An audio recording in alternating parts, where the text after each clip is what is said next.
What are some strategies that you would teach students of yours, or things that you had to learn to be able to make those intentional?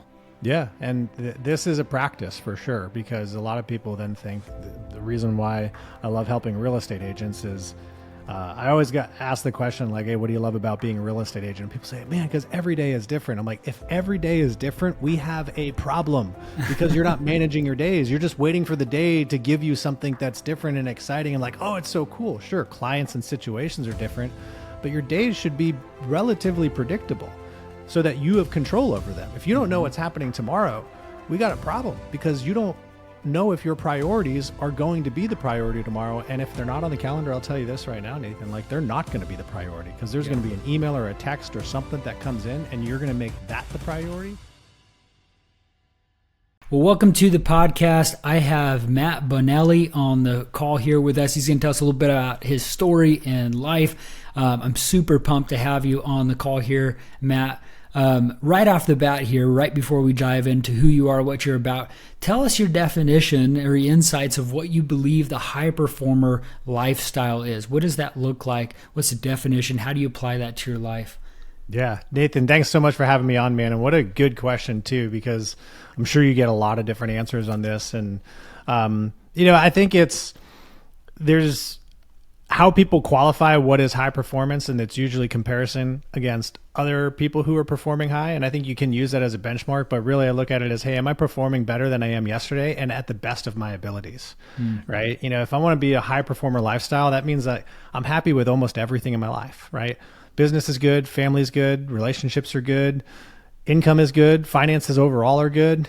And that means like, hey, I'm not worried about anything day to day. Sure, there's still maybe goals that we're going after, because you always got to be striving for something to push yourself to your best performance. But I'd say that if you're living happy and loving every bit of it, you're probably living a high performer life. I love that. Tell us a little bit about your story, Matt, because you're a podcast host, you're a founder of multiple businesses, you're in the real estate scene, and you do coaching, you do business development. Like, help us understand like who you are, what you do, your success, so the audience knows who they're hearing from the other side of this. Absolutely, man. And it's a long journey to get where I am today. But as of today, I help real estate agents primarily through our coaching organization and our podcast, Life at 10 Tenths. And we help them not only build an amazing business, but also be able to harmonize that with their life so that they're not, basically using their life to support their business actually supports their life.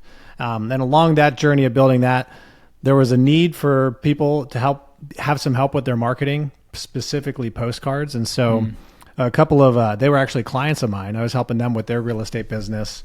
We were talking through their marketing plan, and out of that conversation came Prosecco and Post, where we actually helped just take postcards completely off their plate for agents. So we custom create all the content. They don't even have to think about it. It goes out all the time for them, because it kind of fits with that mission of just helping salespeople and professionals be the best at what they're doing, instead of spending all their time doing this other stuff that ultimately takes away from their ability to earn more and live more. So that's kind of where I am now. And it was a fun journey to get there through other businesses. Some worked, some definitely did not work. And, spending some time in corporate America and all that good stuff.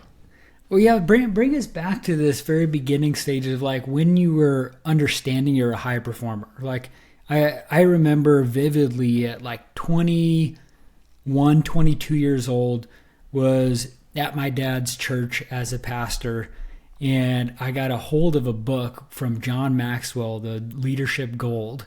And it was about like inspiration about leadership and in business and personal development. And I just had no clue that this stuff was talked about. I was just ignorant of the fact. That I've learned a lot from growing up in an amazing home and with leaders. But where was this moment for you of like, back in the day, were you selling candy bars at school? What was it that like inspired you to realize you were a little bit different, and that inspired you for the growth and trajectory that you are at right now? Yeah, we got to talk about John Maxwell. I actually have the pleasure of joining him for a VIP lunch this Friday with a bunch of other people as well, but it's going to be really cool to talk on that. But I think for me, it was like many little moments along the way. I wish I could say, hey, this was the moment. And I did have some moments that were really cool, but then it's not like that all of a sudden created some crazy growth for me that all of a sudden went beyond. And so ultimately, I was an athlete back in high school and college, right? I ran track, did some other sports as well. And so I learned a lot of discipline through that. And in college, I actually started my first business, which think about like Uber Eats before Uber Eats existed. So we did delivery from everywhere. And running that business actually kind of highlighted, okay, maybe there's something a little bit different here, because no one was really starting and running businesses and employing other college students, at least where I was, right? And we were in the middle of central Pennsylvania, small little town running this business. But then I left that to go work on Wall Street for a big bank and did what everybody else was doing. And so I didn't really think I was anything super special. I mean, I had goals, big goals, big dreams. And it was probably while I was on Wall Street that I realized man, I don't know if I want to do this. I worked for a great company, loved my bosses, loved my coworkers. I was making decent money, but I was looking at one of my colleagues and he had young kids, and you could tell that he was felt trapped because he was making money. He was supporting his family, but now because he had those things, he's couldn't go anywhere, kind of like the golden handcuffs. Right. And so I said, I don't really want that to be my future. And so my dad actually took a risk and was kind of ending a role at a company that he had helped kind of expand and grow. And he's like, hey, I'm going to go do this thing. Do you want to come with me? And I was like, let's go do it. And we started a financial services company in 2010, the worst time to actually start something. The idea was good, but it didn't work. And so as that was failing, we found a need in another market of natural gas, and ended up turning that into a natural gas vehicle company, completely unrelated. And so there I am, I left a good job. Now I'm starting this other company and I have no money. What am I supposed to do? Well, go get my real estate license so I can make some money and be a part of this thing. And so all these little moments, right? So all those transitions kind of sparked a motivation, okay, let's learn more. But it was probably after I ran through all of my savings trying to make my first sale in real estate. And then I finally did, where I was okay, something's got to change. There's got to be something I don't know that I need to know. And that's when I actually started reading books. I had never really read books as a kid and wasn't really handed a lot of books from mentors of mine. And I learned a lot of great things from people, but I just started finding books, this book here, that book here, learning little things like John Maxwell's books, Jim Rohn, right? And I was like, hey, there are different ways to do this. And as I kind of elevated through real estate, I got the pleasure of going to a real estate training that completely changed my perception on sales. Because before it was, what people think of sales, just call and try to make a sale. And this training was all about building relationships. And it was a ninja selling installation that I went to. And I didn't know it at the time, but years later, I would end up working for that organization as a coach. And that kind of fast forwards all the way where we are today. But all those little moments I was able to stack on top of each other and then say at one point, hey, I'm going to go really do the entrepreneurial thing. Yeah, the business in college was fun and it actually was profitable. We probably should have kept with it, but now I'm actually going to go build a business or multiple businesses that I can develop into being the income stream for our family. They can be a platform for our family. And we're still, very early on in that development, Nathan. I love to say hey, I've hit it and I've figured out all the things. I'm still learning. There's still going to be moments that are going to stack up on top of those to be those moments that okay, yeah, this is the path of high performance for me. But that's kind of the journey. And I take all those little blocks. And so I guess I would want to anybody who's listening thinking you need to have this big moment that happens where all of a sudden it clicks. It doesn't always happen that way. Sometimes it's just a series of things that all of a sudden you put together and you add those things up and you're this is how I can do it and how I can make it happen. And I can live this life that I really want to live while still measuring up and accomplishing the things that I want to accomplish and also that other people appreciate as well. What are some things that you teach on now, even coach on? You've built a life around learning from all these different experiences, but that played a part with the whole life. I remember the wheel of life where it looks at different aspects of your life with your family and your faith and your fitness and your business and profitability and all this stuff. And you're at this point now where you've kind of filled those buckets and you're always aware of them. And you're also trying to make sure they're at a point where they're they're filling you up and giving you joy and inspiration and excitement. What were some of the principles of things or some realizations that you had to come to really get a good grasp and a grip on these things for you to really kind of start building out? Yeah. The first thing that I had to discover is that work-life balance sucks. It totally exists, and it's horrible. Because I did achieve it at one point, and I constantly felt stressed out making everything stay in balance. Because when you think of like balance and you look at the scales, right? Mm-hmm. And well, the only way for it to be in balance is if everything is equal, right? And I started watching a lot of entrepreneur content, Gary Vee, those guys. And they were always asked, like, how do you balance work and life? And most of the time they would just kind of dance around the question and never answer it. And one time I just thought, like, that doesn't exist. Yeah, totally. It's a harmony, right? And where life comes first, right? And for a lot of entrepreneurs, maybe that means their business is the bigger part. But where they choose life first, they discover, what is the life that I want to live? And then everything harmonizes in with business. Grant Cardone actually talks about this. He has a video out there where he says, I built my business to support the lifestyle that I wanted, right? And now he's an intense guy for sure, but It's like, that's the way it should work. Life should come first, and we should harmonize everything together so it's like a beautiful piece of music. Because think of like a balanced piece of music. How boring would that be, right? If we want to have fun, it's got to harmonize together. And that thought, it took me years to kind of really fully develop that thought and understand what that meant. And I'm probably still even learning what that means for me, but everybody can craft that on their own. Whereas we can look at a calendar or look at something and be like, cool, you got balance, but are you having fun? So I remember there's different people that talk about this, but it's like what you focus on, what you manage is always like what you put your attention on. And each of these things that you're trying to harmonize, which I love the statement with, do you have to come up with some dashboard or some metric or set aside calendar time or like weekly, like family time where you're kind of assessing things or planning your life around making sure those things are in line? What are some strategies that you would teach students of yours or things that you had to learn to be able to make those intentional? Yeah. And this is a practice for sure, because a lot of people then think the reason why I love helping real estate agents is I always got asked the question like, hey, what do you love about being a real estate agent? And people say, man, because every day is different. I'm like, if every day is different, we have a problem, because you're not managing your days. You're just waiting for the day to give you something that's different and exciting and like, oh, it's so cool. Sure, clients and situations are different, but your days should be relatively predictable, so that you have control over them. If you don't know what's happening tomorrow, we got a problem, because you don't know if your priorities are going to be the priority tomorrow. And if they're not on the calendar, I'll tell you this right now, Nathan, like they're not going to be the priority, because there's going to be an email or a text or something that comes in, and you're going to make that the priority instead of your life. So yeah, if you want to start to build out that harmony, just like music doesn't necessarily happen by accident, right? You have to plan it out. You have to think ahead. You have to also learn from how you operate your life so that you know what to do when things do happen, because nothing's ever going to be completely perfect. You can build out the best calendar in the world. Something's going to happen. Kids are sick at school. Got to go pick them up. Client calls and says, house is on fire. Well, nothing you can do there, I guess, except call the fire department. But like, oh gosh, we're not going to close today. Okay, we have to adjust.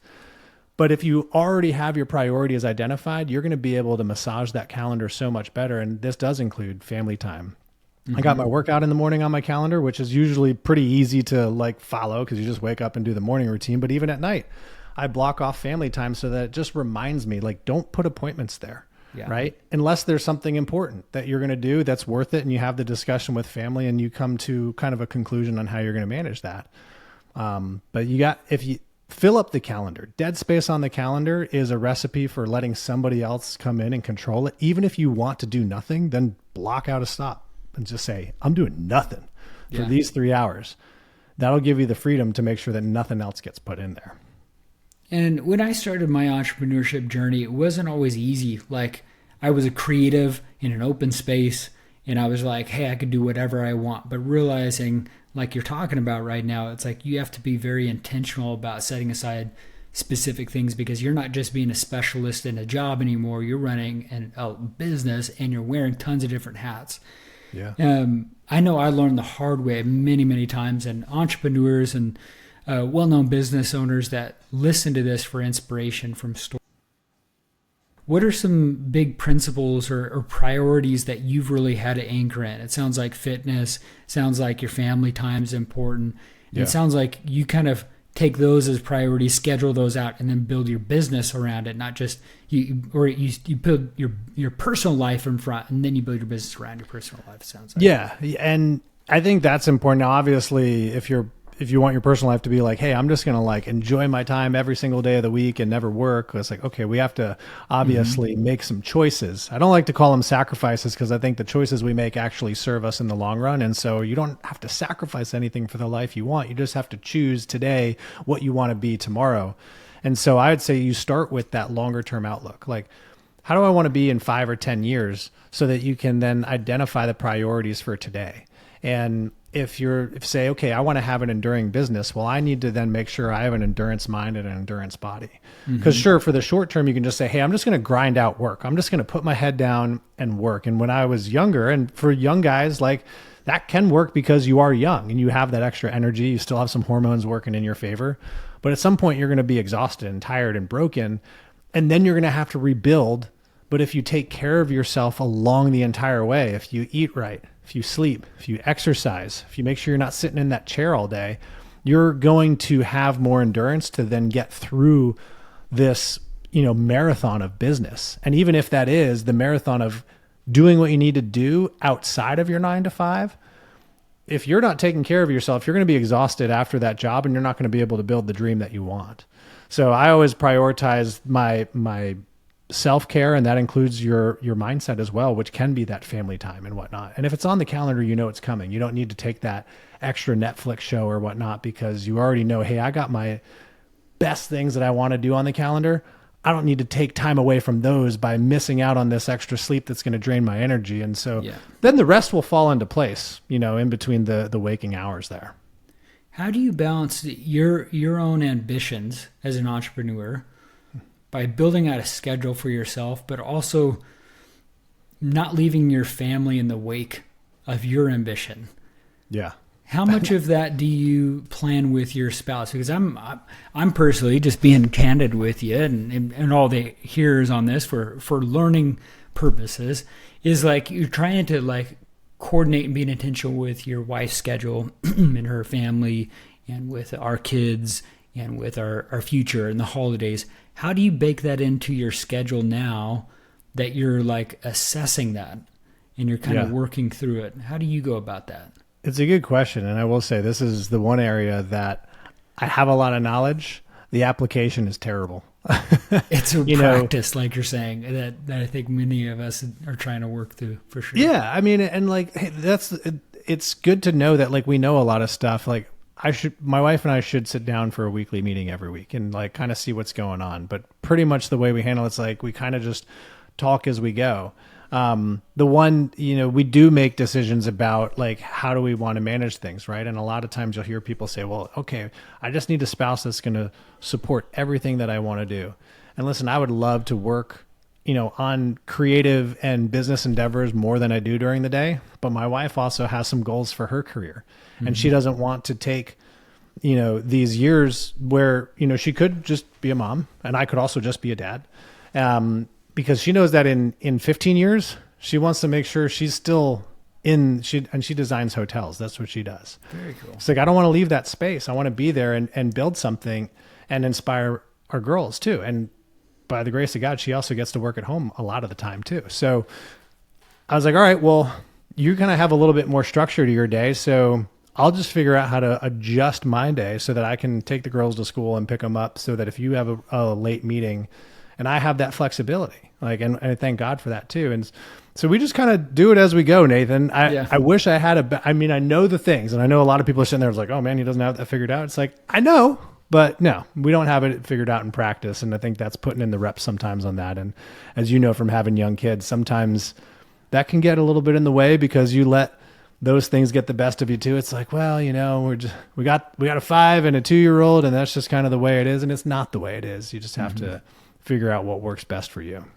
And sometimes at those early ages, to give us a break here, is that we're trying to figure out how to survive in the craziness of little kids that don't quite understand a whole lot quite yet, where they're still adapting to things. And so Yeah. I think there's seasonality with everything that allows us to kind of build that back up to really kind of plan and be strategic. And we're always evolving into better people that are always trying to do their best, which is why we're high performers and we don't expect a status quo. We're always kind of refining our craft and the way we live our life, which is always inspiring. It is. And I think one important element, whether you have the structure figured out or not, is making sure that you're talking about the vision as much as you can, right? And my wife is the hardest person to sell things to. And I just constantly try to sell her and keep selling her on the vision. Like, hey, this is like when we, a few months ago when I was like, okay, we're going to go start a whole new company. She's like, but you have already a successful podcast. Like you're doing well there. Why don't you, kind of figure out how to work this out with them? And it's like, well, no, we really want to grow this. And it was a hard sell. And I was like, well, and at some point it's like, hey, I'm going to do this. She's like, all right. She's like, I may not agree with it right now, but now you got to go prove it to me as well. And cool. Awesome. Like pressure's on, but in a loving way. And I think that's also a way you want to make sure that there is clear communication. I think that's whether you're running the schedule, running the playbook or whatever it is, as long as you're communicating in whatever you have so that you guys aren't misaligned, that's probably one of the most important things. There's going to be bumps in the road in every journey. If there isn't, maybe we're not breaking enough stuff. Yeah. Well, let's transition with talking about your coaching business with real estate. There's definitely high performance of habits and things that you build in with that. What are some of the strategies or frameworks or things that you teach your coaching companies that maybe our listeners can really kind of take hold of and kind of apply it to their own businesses? What are some of those principles or frameworks or teachings that you teach there that would help people here? Well, we first start that with that real estate, and every business by this way for the matter is a relationship-based business. And so whereas a lot of businesses will start with kind of top of funnel thought processes, how do I just get leads in the door? We look at, okay, who's already here? Who's our relationships? Who do we have? Who can we build stronger relationships with? Because particularly with real estate, it's not hey, I got this really cool thing over here and I can figure out a pain point that you have that maybe this will solve. Real estate is a very, very big decision and people don't make it just like that. So if you have relationships, and this is kind of my philosophy is, because a lot of salespeople in the real estate space will like, how do I find leads? How do I get leads? And a lot of people will purchase leads, which I don't think you need to do. And a lot of people don't believe that, but some people do. And I say, every lead, traditional lead that comes in on real estate, somebody clicks on a button for a stranger real estate agent they don't know, is a lost relationship, right? I mean, there's 1.6 million realtors in the United States. Now, that's a lot. And yes, last year there was about 4 million home sales, right? Many of those people found a stranger real estate agent to do a deal with. And that's a shame. It's like, look at all those lost relationships that were there. And so if we start by securing our relationships and build trust with our people, the business is going to flow to us. Now, then you got to build a discipline and a routine of high frequency communication, high value communication, but it doesn't have to be about real estate. Or if you're a restaurateur or if you're a software salesperson, like you don't have to talk about your stuff all the time. That's why you develop marketing channels so that people know who you are and what you do. Then you focus on the personal relationships. And it's amazing what happens to the business. That's how you start to be able to then harmonize everything, because you might be selling your best friend's house. Like you're on the mountain, you're going mountain biking one day, and the next day you're showing houses together, right? And that's the beauty of a business like that, or any business. Whereas if you build those relationships, you can do business with your friends. I don't like the phrase like, oh, don't mix, friendships and business. It's like, that's for people who don't believe in what they do for business and they don't believe that they can perform for their friends. That's why they don't want to mix it, because they know they're not doing something that's at a level, or they're not performing at the level that they could. Yeah. So that's kind of like where we start, Nathan. Amazing. What are and then you have your marketing company that also aligns with that same industry, and then you have a podcast as well. How does that all work hand in hand for you? Because are you focused more on like the real estate coaching, or you also do your real estate by yourself too, where you're practicing what you're preaching in a way too? How do you balance all of those things? Yeah, so I mean, I try to eat my own cooking as much as I can, right? Like I mail my postcards that we do through Prosecco and Post, and I do engage in the activities that I coach people on, but I don't actually list and sell real estate anymore. I have a license, but I don't perform in it, only because if I'm dedicating my time to the agents and to the community that we're advising and coaching, and also our clients on the marketing side, I wouldn't be able to fit into that structure. We talked about, plan out that schedule. I know I wouldn't be able to be at my best as an agent. And so I decided that's not an area that I'm going to play in for now anyway. I mean, that can all change and grow as we grow these businesses and you bring on more people to handle more things. Like there could be an opportunity to build out a team or something at some point, but it's also not my passion. I mean, I love houses. I had a lot of fun selling real estate when I did, but I love helping people grow from personally and professionally and helping businesses grow. And this is where I get to do that. Whereas like I could have fun selling real estate, but it wouldn't be a passion of mine. And so I know there's people who are passionate about it. I'd rather them do the business because it's going to be a much better client experience. So focus on running these two organizations right now and having a heck of a lot of fun with my kids. Yeah. And then the podcast is, our name brand Life at 10 Tenths for the coaching organization. And that's where my co-founder Garrett Fry and I get to banter about everything. We do have a real estate slant, but we talk a lot about performance. We talk a lot about motivation. We talk a lot about mindset because that's the foundation of almost any business, particularly for entrepreneurs. And we go around all that stuff. So I think there's a lot of value there for everyone. There's a lot of people working in their business. And I think, especially real estate people or other people that are starting out on the entrepreneurship journey, there's the creative edge and the excitement of like starting something, right? And they end up getting trapped in their own business because they're working in it so much. And there's constraints there that we've touched on, which is lead generation, right? They're like, they don't have enough or they have too much, and then they have too many things going on, and then it becomes the bottleneck and constraint for them. What are some things that you've learned or things that maybe you teach to help people get out of that commodity mindset, the commodity framework of that they're doing, to really kind of be a business owner, not being in it as much, but working on it and really kind of building teams and leadership things that you've developed? And you're going to John Maxwell thing, and that's what he is known for with leadership. What are some of those things that you help people through and coach up? Yeah, through personal experience and helping others. I mean, it starts right there with the mindset. Like first we have to recognize that, okay, one, no one's ever going to do anything like you, right? So yes, you're always going to be the best at doing things that you do. That doesn't mean that somebody else can't do something the best at that they can do it. And particularly when it comes to business, a lot of times we focus on in the business activities, the things that are, operating the business as what people see as value. And we have to detach from that. And it's a tough mindset to get into. I see this with real estate agents. They'll want to expand, so they'll hire a buyer's agent. They'll hire another real estate agent. It's like, but you love that. Like that's what you love, is connecting with people, putting together contracts and negotiating. Why would you go outsource that instead of outsourcing your paperwork or your marketing or all of these things that your clients never see the operations of, that you don't even really enjoy doing? Now, I do see some agents who are like, but I love taking photos. I'm like, then maybe you should be a photographer instead of a real estate agent. And so you might be able to identify your passion that way.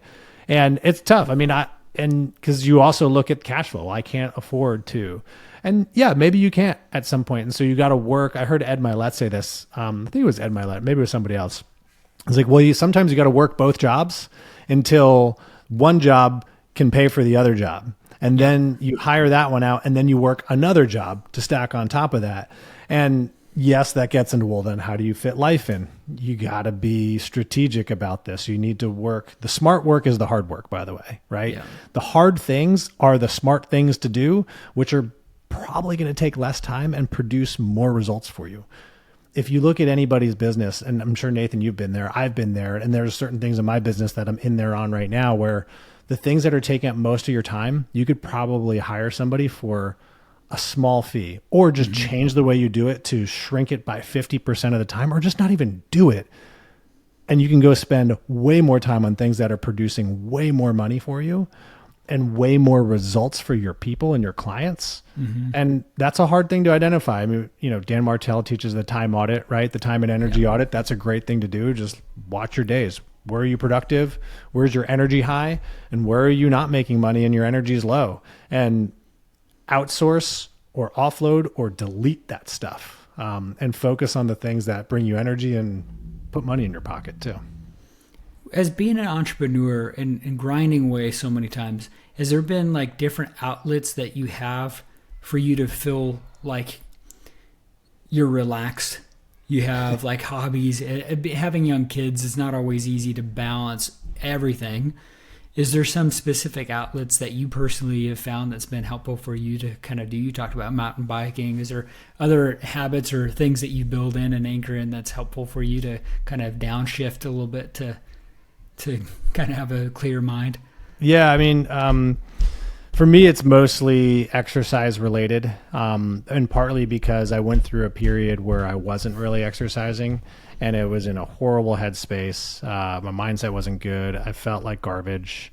And then I ended up herniating a disc in my back, and that was really bad. I was like, man, I am just falling apart. And so, getting that space to exercise. I mean, if I look at longer periods of time, I love going down to the beach and just like hanging out and taking days completely unplugged, which is hard to do as an entrepreneur. We think we can't do it. And if you set up the structure in the right way, whether you have support or not, you can definitely get away for at least a day. And so I like to take a day and just go spend it, whether if it's with family or with friends, go to the beach.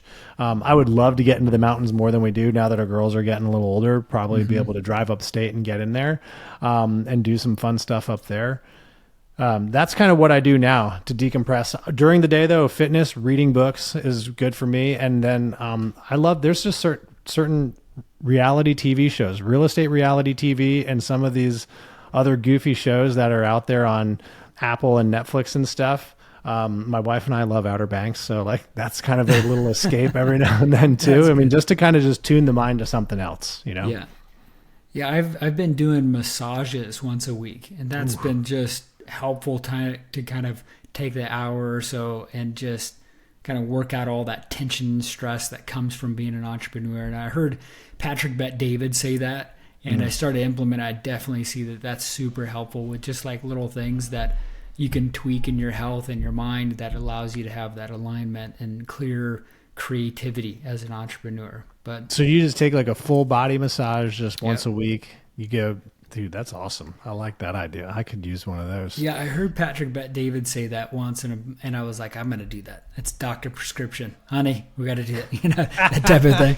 And it's been great. And you have your assistant kind of coordinate that with your schedule, and I just show up, right? Those are the awesome experiences with everything like that. But here's a random one for you, Matt.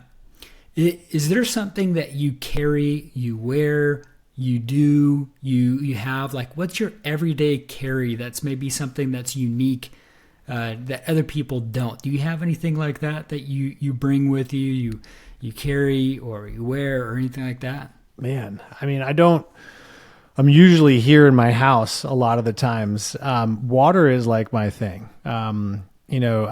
After I did 75 hard for the first time back when Andy Frisella first did it, I was like, that was the year that my daughter was born, and I was like, I need something to reset me. And I never recognized how much water changed my energy throughout the day. And so it's not really novel or unique, but I typically always have water on or near me because that is like my energy drink now. I mean, I still have coffee and all that good stuff too, but water is my performance drug for sure.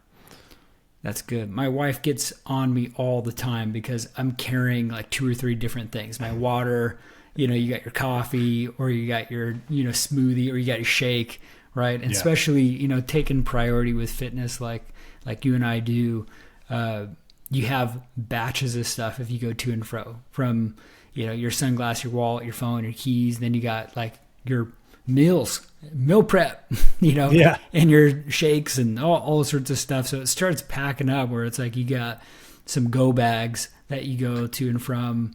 But yeah, that's very interesting, man. Water is definitely a priority. Most of the time people don't drink enough. So totally I'll say for entrepreneurs, water, like the power of water, because here's the thing, like if you want to be high performance, like the smallest bit of dehydration, your cognitive function starts to decline, right? And now we can all still perform at that, right? We all do. We've gone through hard things and everything, and you get adrenaline and things to compensate. But just like every day, like when your heart rate's normal and you're sitting there trying to make a decision on whether to send the next email or make the next phone call, if you're a little bit dehydrated, you're probably gonna be like, no, I'll just do it tomorrow, right? But if you're hydrated and you're clear, you're going to do that small little extra bit that's going to produce results, particularly if you stack it consistently day over day. And it's, I've seen it with people that I work with too. Like when they're dehydrated and they come to a coaching call, like I can tell, like their energy's down. I'm like, go get some water. Like, let's just kind of, and it immediately comes back and like we get clear and we're able to take better action. And think about it, if you stack those days like that, that little bit of performance can make a whole big difference. And so entrepreneurs definitely stay hydrated because you make better decisions. Love that. Well, Matt, I appreciate you being on and sharing your insights about some of these techniques that you've learned and you've shared here and what you've coached people on. Is there, where can people follow you, connect with you further? I'll put all the links down below. But where can they connect with you further? Yeah, man, absolutely. They can find me on Instagram, Matthew J. It's my middle initial, Bonelli. And if you Google that, you'll also find some stuff. You'll also find the Silver Fox, the bassist for the Bee Gees, happens to share the same name. He must be so grateful that he has the same name as me. That's right. I'm grateful that I share it with him. So, but go find me on Instagram, Matthew J. Bonelli, and shoot me a DM that says Nathan on it. And I'll drop you guys some info on what we do and even give you a free little marketing checklist or whatever. I got all these little handouts that might help you. So you just DM me Nathan and a challenge you have, and I got something for you. Amazing. I'll link that down below. Well, again, thank you guys for listening in and tuning in. Until next time, we will talk about more about high performance and the cutting edge of things. Matt, great to have you on, and we'll see you on the next episode. Dude, pleasure, Nathan. Thank you for having me, man.